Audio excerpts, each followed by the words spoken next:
Civics, Chapter 2, Secularism and the Constitution. Secularism is one of the most important features of our Constitution. The Constitution states that there is no official or state religion here in India. The state cannot discriminate between the citizens on the grounds of religion. Every person has the right to follow his or her own religion here in India. The complete freedom of religion. Need for secularism in India. India has always been a land of diversities, languages, scripts, physical features, music, dance forms, paintings, and religions have all contributed to India's diverse culture. The religions such as Buddhism, Jainism, etc. also given birth here in India, as we know that. The leaders of the country included equality in the constitution with certain provisions that would ensure secularism. Because some people try to use on the basis of religion or regional and racial differences to establish their superiority. The constitution lays down certain principles that strictly prevent dominance of a particular religious community over others. It proved that there is no state religion here in India. Next, secularism and the constitution. The term secularism was added to the preamble of the constitution by the 42nd Constitutional Amendment Act in 1976.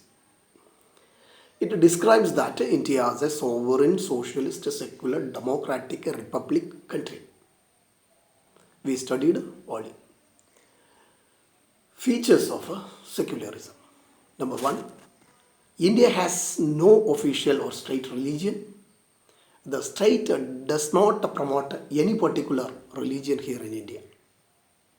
Number two, the state does not interfere with the religious practices of its citizens.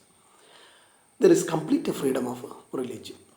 Number three, if it leads to any disruption of law and order, the police can intervene and impose some restrictions on them. Number four, citizens following any particular religion have the right to cast their votes during elections. Number five, the government does not discriminate among people on the basis of religion, especially during recruitments, admissions in educations, etc.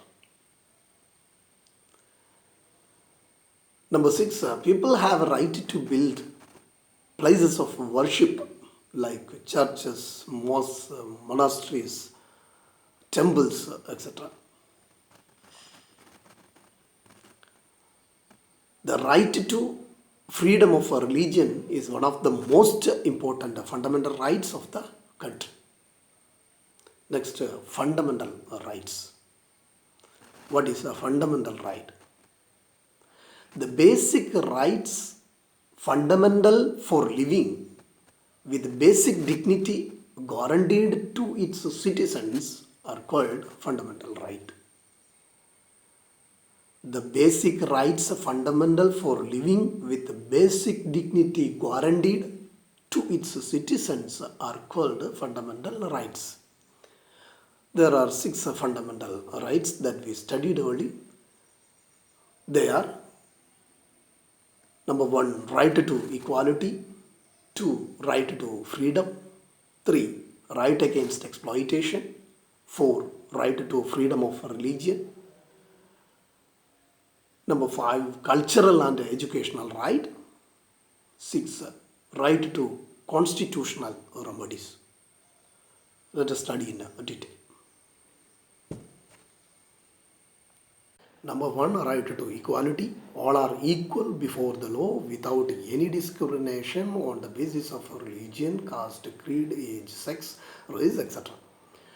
It ensures equal protection to all citizens. It abolishes the practice of untouchability The government makes some special provisions to uplift scheduled caste, scheduled tribe, and other backward classes. Except it, all are equal before the law. Number two, right to freedom. Right to freedom guarantees the right to liberty. No citizens can be denied his or her life and liberty except by law. Right to freedom guarantees freedom of speech and expression, freedom to assemble anywhere in the country, freedom to form association or unions, freedom to move freely throughout the country, freedom to reside and settle anywhere of our country, freedom to practice any profession, do any occupation, trade, business, etc. here in India. Number three, right against exploitation. The right seeks to end any type of exploitation here in the country. Example, child labor, exploiting the labor, etc.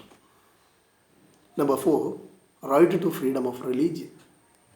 It guarantees every citizen the freedom to follow and practice any religion of his or her own interest or choice. It restricts the state to follow public order, morality and health, other provisions of the constitution, regulations of non-religious activities, social welfare and reform. Number five, cultural and educational rights. It gives the citizens the right to practice and promote their own language and culture, to practice any course in any educational institutions according to his or her own interest, to rescue it out of state funds without any caste, creed, religion, etc.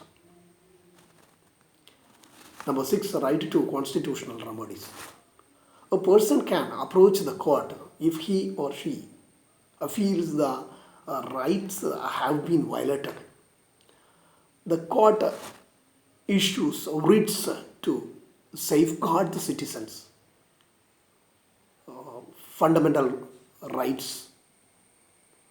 No one should be denied the fundamental right that ensures our constitution to each and every citizen here in India.